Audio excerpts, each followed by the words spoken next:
I know you're like, whoa, slow down, girl. You were saying that productivity isn't the benchmark and the hallmark, and that's not what I need, and I don't need more goals. Yeah, the Groundhog's Day effect type thing. That's actually not what leads to burnout.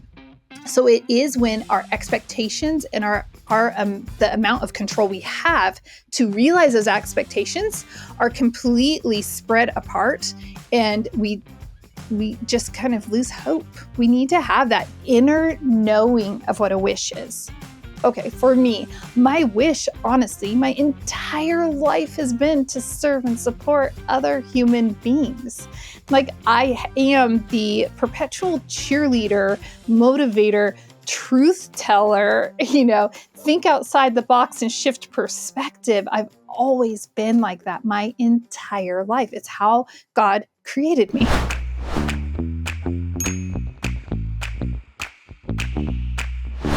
Welcome back, or welcome to the Conscious Investor Podcast, the show where we talk about health, mindset, and wealth. I'm your host, Julie Holly, and I am always grateful that you are here joining me. Today is a Mindset Monday, and yeah, you read the episode title correctly when you saw that it said you don't need more productivity and goals.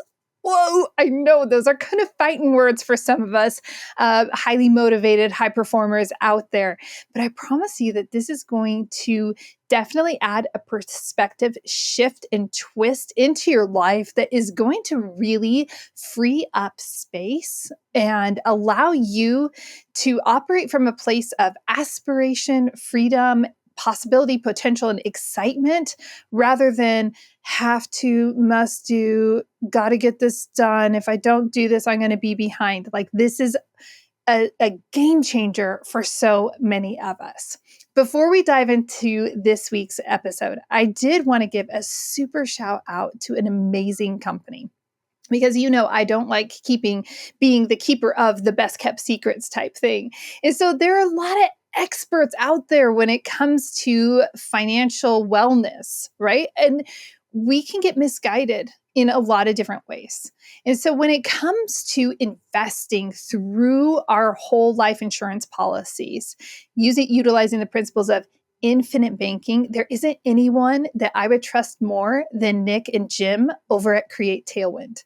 Nick and Jim are good friends, and we share the philosophy of truly educating clients so that clients can understand the remarkable tools before them, and they can make decisions based upon that knowledge and understanding. So I love that Nick and Jim over at Create Tailwind, they have a strong community, they have resources, and best of all, they have the bandwidth that can support you in taking your first or next step with utilizing infinite banking as a strategy. And by the way, this is going to be a really important strategy for people to be implementing, as the economy shifts, as government policies shift. This is something that you are going to want to know and understand, because the ramifications of having money in your regular bank versus having money in your insurance policies are very, very different. And there's definitely an advantage. So I'm not going to try to steal their thunder. They are the experts. So go and connect up with Nick and Jim over at Create Tailwind. There's a link down in the show notes to support you. I also want to remind you that, my goodness, the Conscious Investor Growth Summit tickets are live. I know we were waiting for this. They went live a week ago today. For our private investors, and every day of the week, tickets were selling. And so I wanted to let you have the inside edge, Conscious Investor. The event is taking place March 6th through 9th at the gorgeous Coeur d'Alene Resort. Remember that the Conscious Investor Growth Summit is not just an event, it is truly an experience, and you don't want to miss it. You also don't want to miss out on the super early bird pricing that is available. Now, this year, instead of offering promo codes and discount codes to discount anything, we have just said There are X amount of tickets for super early bird, and that is the lowest price. And then there are going to be some early bird tickets, and then it's going to be regular price. But there are X amount of tickets slotted for every single category. So I want to encourage you, do not wait. If you want to get in and come to the event, which I want to see you there, let's hang out. And so if you want to get the lowest price tickets possible, and you want one of those limited number of tickets for the super early bird pricing, then make sure you head to consciousinvestorgrowthsummit.com right now and secure your ticket today. Do not wait, because they are dwindling. They are going away. It's not me trying to scare you. I'm just saying, I want to see you. And I know that the speaker lineup is so strong. You don't want to miss out. Okay. Let's get into the nuts and bolts of this. I know you're excited. I know you're like, whoa, slow down, girl. You were saying that productivity isn't the benchmark and the hallmark, and that's not what I need, and I don't need more goals. Yeah, you know that every year, this time of year, I release a podcast episode that is on goal setting and reviewing, and we have had this process for the last number of years. This is year number 4 of doing this in the fall, and this is a major shift, a very strong demarcation line. And so here's what I have discovered.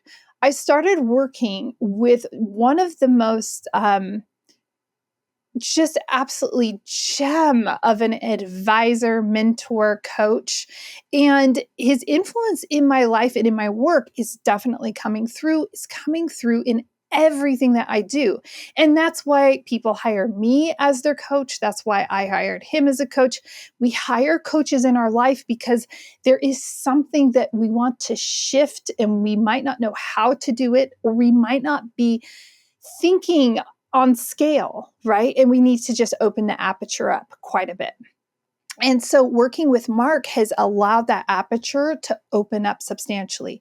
And you've heard me talk about, it's just like a breath of fresh air, and the joy and the delight and the excitement. Like, so much of the things that I love are just coming back to life like flowers in springtime. I know it's fall, leaves are falling, but it feels like flowers in springtime, and it's so refreshing.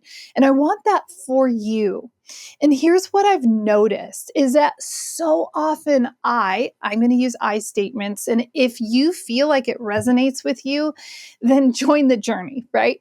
But I noticed that I am a wonderful taskmaster. I can navigate a lot of different tasks that are across different spectrums, and I can do it effectively, and I can be efficient about it even. But it just felt like a chore. It felt like a job. And the heart was starting to fade. The glitter dust was getting a little dull. The confetti was kind of blowing away, right? We could go with a lot of different analogies here. And it felt like I'm going through the motions of this, and this is something that I'm passionate about and I believe in, but that passion and that belief seem to be fading. And I now understand why. They were slaves. All of my passion, all of my excitement and enthusiasm it was being harnessed to these, I have to be productive. I have to get this done. I have these goals, and this is the benchmark.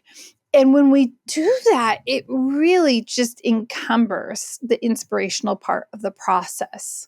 Does that mean that we don't have, say, KPIs, the key performance indexes, or we don't have a path forward? No, I'm not suggesting that extreme either. And really, it's a matter of having a different philosophical approach to the tasks at hand. And so what I was thinking with this is that there are 2 extremes that happen that lead to burnout, right? And that's what I was starting to feel. And you probably sensed that also as you were listening and watching Conscious Investor. But what happened, and I'm not going to take credit for this, Nir Eyal, he wrote Indistractable. He's written some other books. But I was listening to a podcast interview with him recently, and he talked about burnout, and it made so much sense. He says, hey, we get burnt out when we have high expectations, but we have low to no control. So if we were looking at a quadrant and it was like, oh my gosh, my expectations are that I am going to like crush all my KPIs and I am going to reach and exceed all of my goals, but I have no control over doing that, that leads to burnout. He was very clear in saying that we don't get burnt out because we're doing the same job all the time. We don't get burnt out because it's the Groundhog's Day effect type thing. That's actually not what leads to burnout. So it is when our expectations and our the amount of control we have to realize those expectations are completely spread apart, and we just kind of lose hope, right? And so we burn out. When I was thinking about that, I was thinking about so often clients feel that way. They feel burnt out, they feel spread thin, and we don't need to feel that way. But most of our goals that we establish for ourselves, most of our goals are two different extremes. They're too lofty. We've set the bar so high because, like, aim for the moon and you'll reach the stars type effect, right? And it's always like, oh, well, we got to set these really high because we know we're not going to reach it that high. But so if we don't reach it that high, we're going to at least reach here. So we aim so high that we actually burn out. The other extreme is that, well, we know that we're not going to ever reach the moon. And so we just figure, let's just aim for the atmosphere, right? So we're like setting these low bar goals. And so that is also just like, that doesn't work. That's not us leaning into our best, greatest potential. And this is why I am a firm believer in a new concept. And this is a concept that I guess I'm pioneering a bit, and I'm exploring, and I'm creating a framework around. In fact, listen to the end because I have a really exciting opportunity I'm going to share with you that takes place at my house. But all this to say is wishes. Most of us are just in the utilitarian zone of productivity and goals. And we have these things called dreams, and dreams are just simply things that we're not going to be able to realize. So that's why they're dreams. But we also have wishes. And here's the interesting thing about wishes. And I have the definition actually like written out here. It says, a wish is a desire or hope for something that is not yet a reality. It's a longing or aspiration for a particular outcome or experience. Wishes can be simple or complex, and they can range from the mundane to the extraordinary. The verb for wish, the definition, like when we look at it as a verb, it says to feel or express a strong desire or hope for something that is not easily attainable. To want something that cannot or probably will not happen. I want to go into that part. The last part, I would actually say, is very in line with a dream. It's like this probably cannot ever happen. But go back to that first part, and it says a wish is something that is not easily attainable. And I think that's where the spark has ignited. It's not I think. I know for a fact. That's where the spark has reignited for me. I can have these wishes, and I do have beautiful wishes. And those wishes are things that God created uniquely, like put them in my heart, created my DNA very specifically. Everything about how I am has a propensity to support these wishes, but they're not easily attainable. And so when we set our goals, again, we usually set those goals and they're utilitarian, and we set them too high, too low, and it just is not fulfilling. It's not satisfying. Most of us are scared. Oh, sorry, conscious investor. I was scared of leaning into my wish. It made me nervous. What if it doesn't become a reality? But the reality is that we can bring all of our wishes to reality. We can. And here are 3 things that we can do to accomplish that? First of all, we need to identify what our wish is before we even go into these three things. Well, I suppose this is the first thing, is knowing. Like, we need to have that inner knowing of what a wish is. Okay, for me, my wish, honestly, my entire life has been to serve and support other human beings.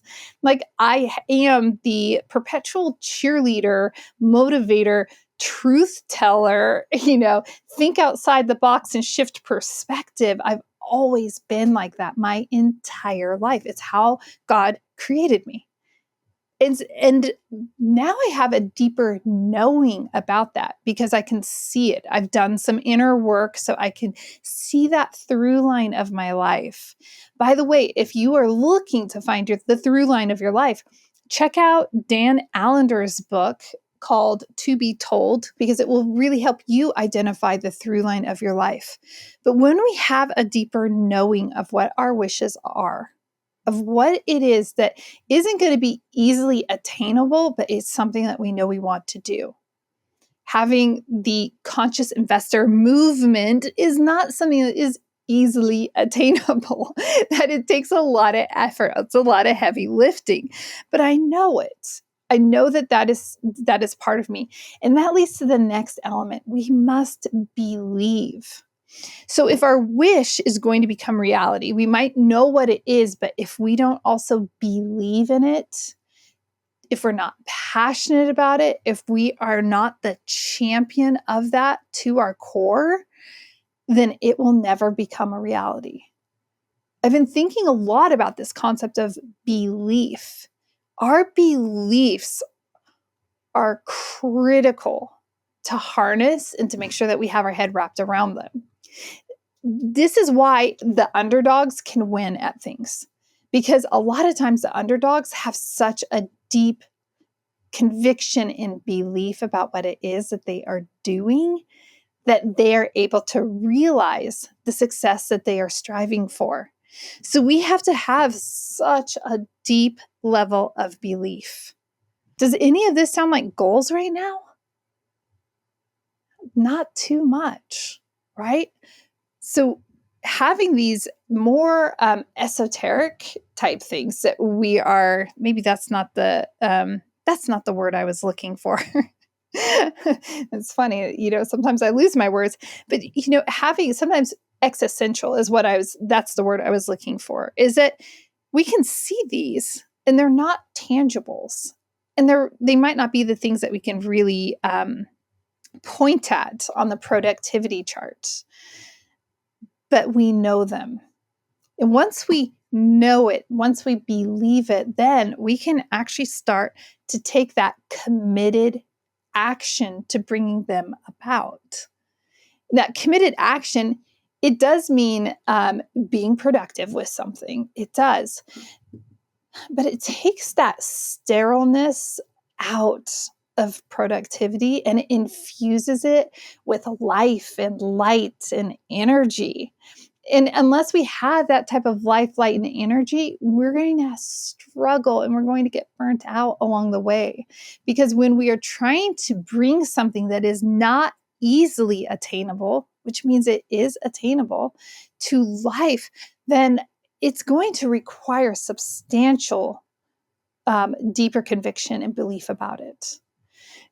Once we know what we know and believe, then we can actually say, these are the actions I need to take in order to realize that. I'm in the middle of going through this process. I feel like I'm regularly iterating on this type of process.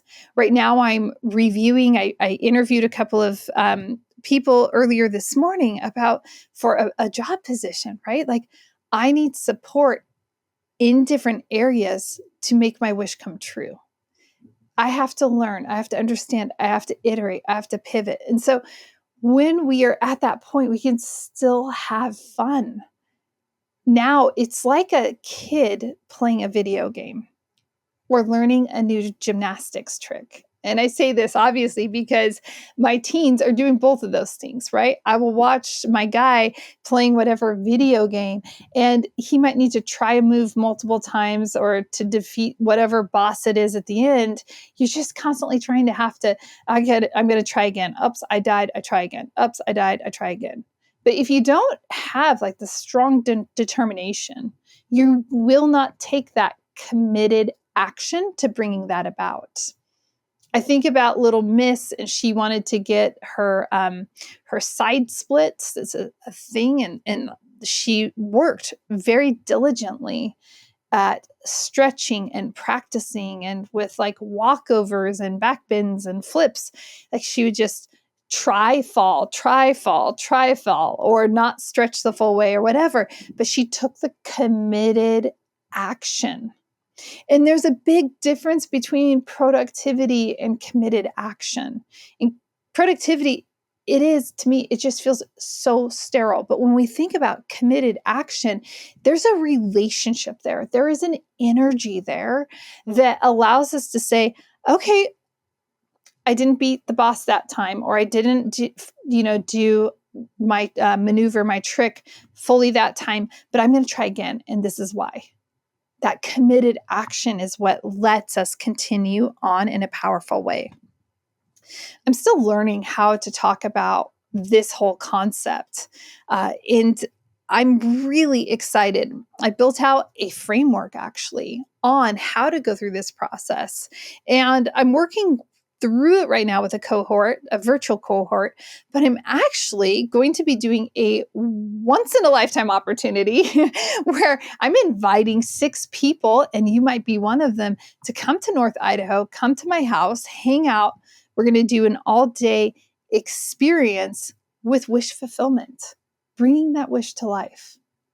And just to clarify on wish, we're not talking about the flimsy things. We're not talking about the easy things. Like when I was a little kid, we'd go to the grocery store and there'd be the box of cereal and it would have a toy in it, right? And it's like, oh, I wish I could have that, a blue wacky walker. It's like, well, I could just open a box and I'm going to get a wacky walker, and more than likely it's the color I want. And so that's really not what a wish is. That wish is something that's going to require more of you. It's not something that you could easily do if you simply looked at, how am I spending my time? How am I spending my energy? How am I spending my money? A wish is not something that is, if you just reorganize your schedule, you'd be able to accomplish it. That's not a wish. A wish is something that is going to require of you a committed action, but you won't be willing to stick with it unless you know and you believe that is for you. So if you're looking for an opportunity to, in a sense, be a beta tester and to come hang out with me at my awesome place up in North Idaho, it's absolutely beautiful. November 9th, I'm going to open my doors to 6 people, and we're going to just have this whole deep experience. And I'm so excited. Once in a lifetime opportunity, especially because I know it's going to be support, and it's going to be a lot of feedback for me that I need in order to really support people with this process. $97. I've like, that to me is like, you're crazy not to come and go through this experience for $97. So I want to encourage you, if any of this is resonating with you, if you are feeling burnt out, if you are feeling like, I'm super productive and I know how to set goals, why am I unfulfilled? Why is this not satisfying me? Then this is for you. Also, if you want to work one-on-one in a coaching setting with me, I do have a couple of slots that I'm opening up. And I love my one-on-one coaching clients. We work on everything from their businesses to their relationships to their health. Like, it is a very encompassing, and it's pretty cool. It's like everything that I've done over a lifetime, the menagerie really gets poured into every single one-on-one coaching client. So if that's something that you're interested in, then let me know. And just be advised right now, there is a monetary commitment to that. Like there is a high value. I'm passing along a lot of IP or intellectual property, like downloaded all of that experience direct to you for you personalized. Like it will take you to the next level. So if you're looking at, wow, 2025 is coming up and I am not feeling fulfilled, I feel like I'm spinning my wheels. Don't even have perspective on what I want in life at this point anymore, then let's work together. Let's see if that's a good fit. With all of this, you can shoot me an email, julie@julieholly.com, and just say, I'm interested. And let me know what you're interested in the body. And then we will figure out a time to chat. Conscious investor, you are phenomenal. If nobody has told you that recently, then you need to hear it. It's important that we tell each other that. And if you haven't said that to somebody recently, then please make sure that you let them know that they are phenomenal. Be sure to subscribe or follow on whatever platform you're listening on, because on Thursday, we're going to have a fantastic episode drop with Dan and Amanda Rockroy. We're going to be talking about doing business as a couple. It's going to be absolutely epic. You don't want to miss it. It will drop gems to you. Like your treasure chest is going to be absolutely filled with this podcast episode that's coming up. And finally, I want to say thank you. We've had so many of you that have left ratings, reviews over on Apple Podcasts over the years, and especially recently. And so I just want to say thank you so much for taking time to do that. If this resonates with you, it is a free way for you to high five me and to let me know that you are out there, that you are listening, and that this is making a difference in your life.